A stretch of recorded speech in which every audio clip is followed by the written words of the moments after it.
What you see isn't always what's actually there. Our perception of reality is a carefully constructed illusion, a blend of sensory input and internal processing. Our eyes, remarkable as they are, capture only a narrow slice of reality. They are limited by their biological constraints. We perceive just visible light, a tiny fraction of the full electromagnetic spectrum that surrounds us. Think of all the radio waves, microwaves, and X-rays we can't see. The brain takes this limited, often messy, and incomplete data and constructs a seamless, three-dimensional world, a coherent experience that feels undeniably real. It fills in gaps in our sensory input, those moments where information is missing or unclear. It smooths over flaws and inconsistencies, correcting for distortions and imperfections in the raw data. And it makes educated guesses, predictions based on past experience and learned associations. Our brains are constantly anticipating what will happen next. For example, you have a blind spot in each eye, a region where the optic nerve connects to the retina, and there are no photoreceptors. But your brain fills it in so seamlessly that you never notice the missing information. It creates a continuous, unbroken visual field. Optical illusions vividly reveal how our minds actively interpret, not just passively record the world around us. Straight lines look bent, defying our expectations of geometry. Colors shift and change depending on their context, playing tricks on our perception. These are clues, hints that reveal the clever shortcuts our brains use to efficiently process the overwhelming amount of sensory information. Our senses, therefore, don't show us objective reality as it truly is. Instead, they build a useful model, a personalized representation of the world, shaped by our individual memories and expectations. What we experience is essentially a story our brain tells itself, a narrative woven from sensory input and internal assumptions.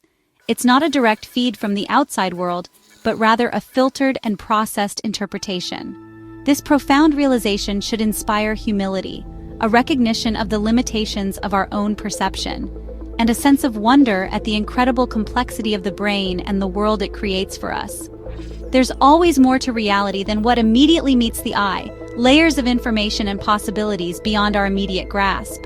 Understanding our brain's creative process, how it constructs our reality, is the first crucial step to seeing beyond our inherent limitations and expanding our understanding of the universe.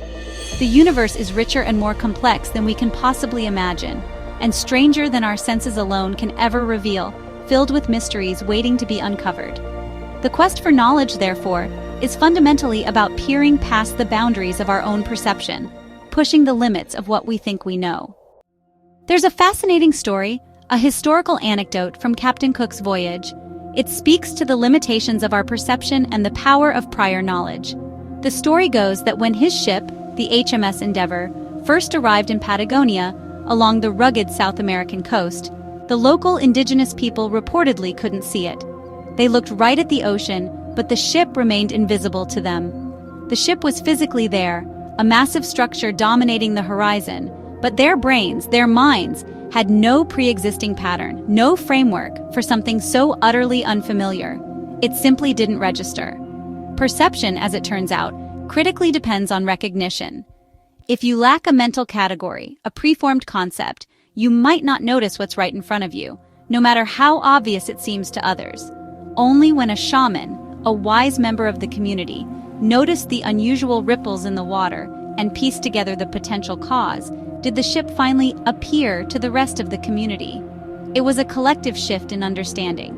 Once described, once the concept was introduced, everyone could suddenly see it, clear as day.